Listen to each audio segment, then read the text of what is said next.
Graça e paz sobre a tua vida. Uma fé que não duvida. O que quer dizer isso? Quando a gente lê lá em Mateus 21 e 22, diz assim: Jesus, porém, lhes respondeu: Em verdade vos digo que se tiverdes fé e não duvidardes, não somente fareis o que foi feito à figueira, mas até mesmo se a este monte disserdes, ergue-te e lança-te no mar, tal sucederá. E tudo quanto pedirdes em oração, crendo, recebereis. Nós temos, muitas vezes, um entendimento equivocado acerca do que seja fé. E nós pensamos que é pensamento positivo, ou muitas vezes que está associado a um grande volume de crendices que nós temos. Não se trata de simplesmente lermos dessa maneira e entendermos, se eu pedir, Deus vai fazer. Não vai. Tá? É fundamental a gente entender o que seja fé, porque se entendermos fé, então sim, tudo que pedirmos, Deus irá fazer. Mas a questão fundamental disto é entendermos que precisamos estar ligado com Deus. Isso ligado com Deus tá zen? Não. Ligado com Deus é estar ligado ao entendimento da sua vontade, ao conhecimento das promessas, ao entendimento do nosso papel e ao andar segundo essa vontade. Isso que Cristo está falando. Por que tudo que ele pedia, o Pai fazia?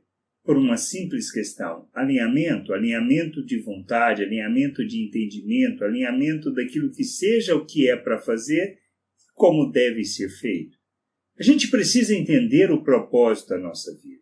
Se nós não entendermos, nós não estaremos alinhados com Deus. Nós precisamos conhecer a promessa. Se nós não conhecermos as promessas, nós não estaremos alinhados com Deus. E isso que nos move. É isso que nós precisamos entender. Caso contrário, pediremos de maneira egoísta, de maneira arrogante ou de maneira que venha simplesmente pensar em nós mesmos, ou seja, egocêntrica. Se nós pedimos tudo que é para nós, para gastarmos conosco, voltado para nós, para atender nossas necessidades, se isso quer dizer que Deus vai atender? Provavelmente não. Por quê? Porque nós precisamos entender que precisamos conhecer a vontade de Deus. Ele faz tudo aquilo que está alinhado com essa vontade. Caso contrário, não cresceremos, não amadureceremos e não revelaremos o Pai ao mundo. Se nós entendermos isso, então vivemos segundo essa vontade. Se nós não entendermos, não viveremos e não pediremos conforme essa vontade. O que Deus procura são filhos maduros, pessoas maduras que irão fazer e viver segundo a vontade dele. E nós precisamos entender isso. Caso contrário, teremos fé? Não, poderemos ter sermos cheios de crendices, termos pensamento positivo, mas não teremos fé. A fé está associada em conhecer a palavra de Cristo, conhecer aquilo que ele falou, conhecer acerca da vontade do Pai, conhecer o Pai. Envolve isso. Onde a gente aprende sobre isso? Nas Escrituras, lendo as Escrituras. Mas de que maneira? Esse é o aspecto fundamental que precisamos entender. Não é para encontrar as respostas que queremos, mas para encontrarmos a vontade de Deus. Como a gente deve nos posicionar? Com um coração sincero, de querer conhecer essa vontade para viver segundo essa vontade. É nisso que Deus se revela, não existe outra maneira. Ou seja, o reconhecimento de uma dependência completa dele, para que haja o entendimento iluminado, compreensão do seu querer e da sua vontade e sujeição a essa vontade. Se nós nos submetemos à vontade do Pai, ou seja, se nós conhecemos, aprendemos e nos submetemos, e isso se trata de uma caminhada, de uma jornada, onde a gente vai passo a passo, dia a dia, aprendendo, crescendo, amadurecendo. Mas aprenderemos a não viver segundo as nossas expectativas e nem nossos desejos, amadureceremos na fé, deixaremos de fazer as besteiras que normalmente fazemos, emitiremos aquilo que seja a vontade de Deus, falaremos da vontade do Pai, nos submeteremos a essa vontade. Para que Ele nos chama? A essência do reino de Deus, do Evangelho, da pregação é salvação para vivermos a eternidade com Deus? Não é só isso. É isso que nós precisamos entender. A coisa mais importante que precisamos compreender é que nós somos chamados para sermos como Cristo, ou seja, sermos os cristinhos neste mundo, porque cristão quer dizer cristinho, e isso que a gente precisa entender, aquele que parece com Cristo. E nós temos que parecer com Cristo, porque se não parecermos com Cristo, não verão Deus em nós. Se não verem Deus em nós, nós não estamos cumprindo o nosso papel. Precisamos entender essas coisas. Viver o reino de Deus se trata dessas coisas. De vivermos como Cristo, de termos Ele como modelo, seguirmos o seu modelo e vivermos segundo essa vontade, que é a vontade do Pai. Para isso, precisamos o quê? Fazer aquilo que Jesus disse. Negarmos a nós mesmos, tomarmos a cruz e seguirmos a Ele. Seguirmos a Ele quer dizer seguir o seu modelo, ser seu imitador. Só assim viveremos a vontade do Pai. O propósito do Pai é nós sermos como seu Filho. Criar, Ele nos criou. Quando nós nos submetemos, reconhecemos a salvação que é dada gratuitamente, ou seja, pela graça de Deus, pelo amor de Deus por nós, através da obra de Cristo Jesus na cruz em nosso favor, então nós somos reconciliados com Deus.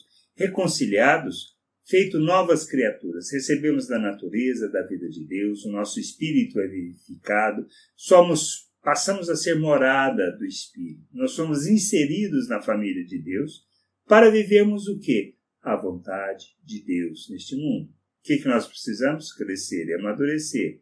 Por isso, nessa jornada, Deus vai atender todos os nossos pedidos? Provavelmente não. Por quê? Por causa da nossa imaturidade, porque agiremos muitas vezes como crianças mimadas e imaturas. Por isso, a nossa oração ela é ouvida quando nós compreendemos essas coisas e nos submetemos à vontade do Pai. A oração é para vermos, na realidade, mais o grau da nossa imaturidade do que realmente para que Deus conheça a nossa vontade. E nós precisamos entender que não se trata da nossa vontade, mas da vontade dele. E nós precisamos estar alinhados com essa vontade. Participarmos, sermos um com Deus.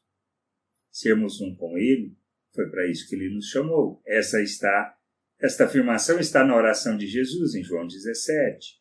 E precisamos crescer, precisamos amadurecer. Só assim nós andaremos com uma fé que não duvida. Não faremos como Sara, com um risinho. E nem desobedeceremos a Deus, não creremos em Deus como Abraão, quando aceitou a sugestão de Sara de ele coabitar com a serva para que pudesse ter um herdeiro.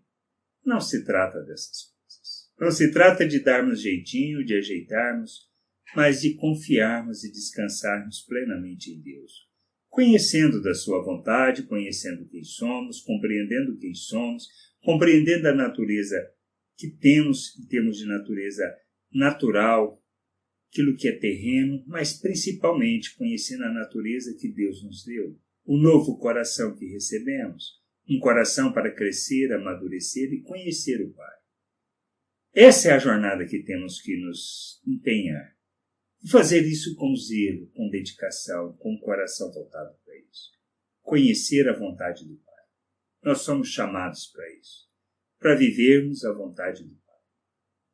E é isso do que se trata a fé que não duvida. A fé que não duvida é aquela que sabe que se o que nós estamos fazendo ou pedindo está alinhado com a vontade do Pai, podemos pedir para um monte sair deste lugar e ir para outro. Mas isso precisa de maturidade. E a maturidade vem com o caminhar, com o andar, com o entender e conhecer o Pai. Pois nisso está a vida eterna, conhecer a Deus. E não existe outro lugar para começar que não seja nas Escrituras. Não é ouvindo o que estão falando que aprenderemos e conheceremos o Pai. Paulo nos chama a isso.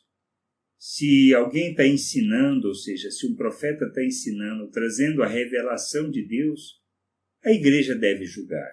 Mas julgar com base em quê? Nas Escrituras. É isso que a gente precisa entender.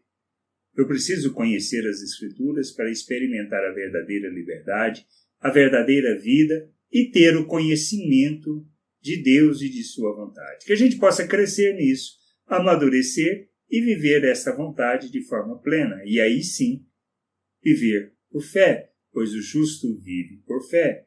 E sem fé é impossível agradar a Deus. Será que entendemos isso? Precisamos entender, crescer, amadurecer e caminhar rumo ao conhecimento da vontade do Pai. Graça e paz sobre a tua vida. Amém.